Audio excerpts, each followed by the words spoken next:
N'aie pas honte de ton identité en Christ, car c'est une puissance que Dieu a placée en toi. Dieu est puissant, fort et redoutable. Il habite en toi. Son esprit qui est puissance habite en toi. Le Saint-Esprit, nous avons dit, est la puissance de Dieu. C'est celui qui exécute la volonté de Dieu. C'est celui qui manifeste Dieu. C'est pourquoi nous parlons de la manifestation de la présence de Dieu. Dieu est déjà en nous. Il habite déjà en nous. Il est déjà présent en nous. Nous sommes assis dans sa présence. Alléluia. Mais nous parlons de la manifestation de la présence de Dieu. Les actions de Dieu. Les actions tangibles, visibles, même sensorielles, que nous pouvons voir de nos yeux, manifester, que nous pouvons entendre de nos oreilles, manifester, que nous pouvons toucher, que nous pouvons ressentir. Nous parlons de la manifestation de la présence de Dieu, la manifestation du Saint-Esprit, la manifestation de la présence de l'Esprit de Dieu. Alléluia. N'aie point honte de l'évangile de Jésus-Christ, car c'est une puissance de Dieu pour le salut de quiconque croit. Et ce quiconque croit, c'est n'importe qui que Dieu peut envoyer vers toi, toute personne que Dieu a préordonnée, prédestinée au salut. C'est une puissance pour leur salut. Parce que les paroles que tu déclares ne sont pas des paroles qui viennent de toi, ce sont des paroles inspirées de Dieu. Ce sont des paroles qui contiennent la puissance, la capacité de Dieu et la vie de Dieu pour pouvoir donner le salut. Ce sont des paroles de foi. Dans Romains 1, 16, nous lisons que l'évangile est une puissance pour le salut de quiconque croit. Bien-aimé, tu as en toi cette puissance. Libère-la, manifeste-la, n'aie pas honte. Le monde n'a pas honte de faire des bêtises. Le monde n'a pas honte de commettre le mal, l'iniquité. Pourquoi as-tu honte de briller? Pourquoi as-tu honte d'éclairer le monde? Pourquoi as-tu honte de montrer le chemin de la justice? Pourquoi as-tu honte de démontrer des valeurs dont le monde devait normalement suivre et appliquer pour qu'on évite la colère de Dieu, pour qu'on évite le jugement de Dieu? Pourquoi as-tu honte d'être lumière? Pourquoi as-tu honte d'être chrétien? Pourquoi as-tu honte d'être associé aux enfants de Dieu? Pourquoi as-tu honte d'être appelé enfant de Dieu? C'est vrai. L'Église n'a pas été correcte dans beaucoup de choses, marchant dans la volonté de Dieu, selon la nouvelle nature qui nous a été accordée. Mais tout ceci relève du temps de l'ignorance de l'Église, l'ignorance de la conscience de l'identité des enfants de Dieu.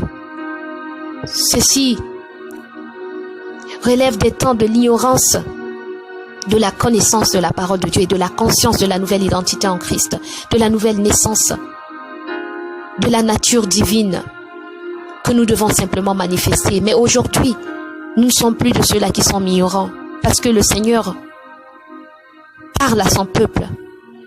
Le Seigneur communique avec son peuple. Le Seigneur enseigne son peuple.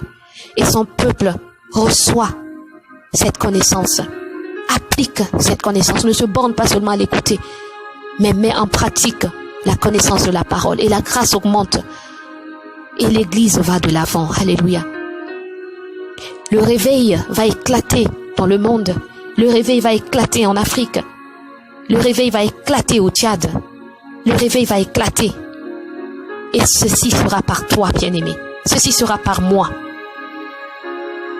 Nous allons connaître Dieu comme nous ne l'avons jamais connu auparavant. Nous allons réaliser qui nous sommes en lui comme jamais auparavant. Nous allons marcher d'une manière qui lui rendra la gloire. L'heure est venue. L'heure est là. Où les adorateurs, les vrais, que le Père recherche, l'adoreront en esprit et en vérité. Nous sommes de cette génération, bien-aimés. Nous sommes de cette génération qui la rendra manifeste. Nous allons manifester la présence de Dieu, afin que tous puissent croire qu'il est vraiment vivant, qu'il est vraiment ressuscité. et qu'il agit encore aujourd'hui, qu'il est le même hier, aujourd'hui, éternellement et qu'il n'a pas changé. Nous sommes de cette génération qui allons faire des miracles au-delà de ce que Jésus a fait, parce que Jésus a dit que nous ferons encore de plus grandes par le Saint-Esprit qu'il a mis en nous. Nous sommes de cette génération qui allait le démontrer. Alléluia. Tu es de cette génération, oui. Et nous n'allons pas décevoir le Seigneur. Aime ton Dieu dans l'obéissance. Aime ton prochain comme toi-même. Prêche la bonne nouvelle du salut à quelqu'un aujourd'hui. N'attends pas demain. Tu as reçu un esprit de courage et d'audace. Le Saint-Esprit est un esprit de force. Il n'est pas un esprit de timidité. Il est en toi, sois-en conscient. Ouvre simplement la bouche par la foi et laisse-le remplir ta bouche. Il fera des merveilles à travers toi. Des vies seront changées à travers toi. Des vies seront transformées à travers toi. Des âmes seront sauvées à travers toi. Tu vas éviter l'enfer à plusieurs. Juste en ouvrant la bouche. Jésus est ressuscité et toi aussi tu es ressuscité avec lui. Mais qu'en est-il des autres autour de toi? Sont-ils conscients que Jésus est mort pour eux et qu'il a déjà effacé leurs péchés, qu'ils n'ont plus besoin de vivre cette vie et de vivre les conséquences du péché dans leur vie? Ils peuvent mettre un terme à tout cela simplement en l'acceptant, en l'aimant, en répondant oui à cet amour de la croix, à ce sacrifice de la croix, et vivre en nouveauté de vie et vivre une vie glorieuse en Jésus-Christ. Nous pouvons lire 1 Corinthiens 9, 16 à 17.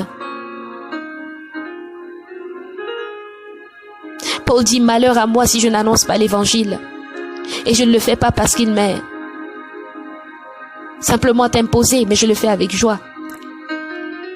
C'est une responsabilité et c'est un honneur à la fois de pouvoir prêcher l'évangile de Jésus-Christ. C'est un privilège parce que ce n'est pas tout le monde qui a reçu ce mandat.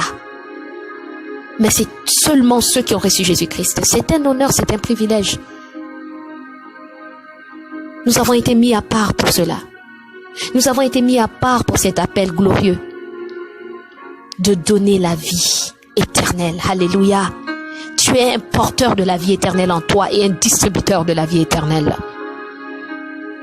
Tu distribues la vie éternelle par la puissance de l'Esprit de Dieu qui est en toi, au nom de Jésus. Nous sommes déjà dans la fin des temps. Je crois que tu l'as déjà compris. Rachète le temps, bien-aimé. L'Église de Jésus-Christ est prête pour lui. L'Église est prête pour son époux. Joins-toi à lui maintenant. Co-ouvrier de Dieu, co-ouvrier avec Dieu, héritier de Dieu, co-héritier avec Christ. Joins-toi à lui aujourd'hui et gagne activement des âmes dans ton monde, dans ta famille.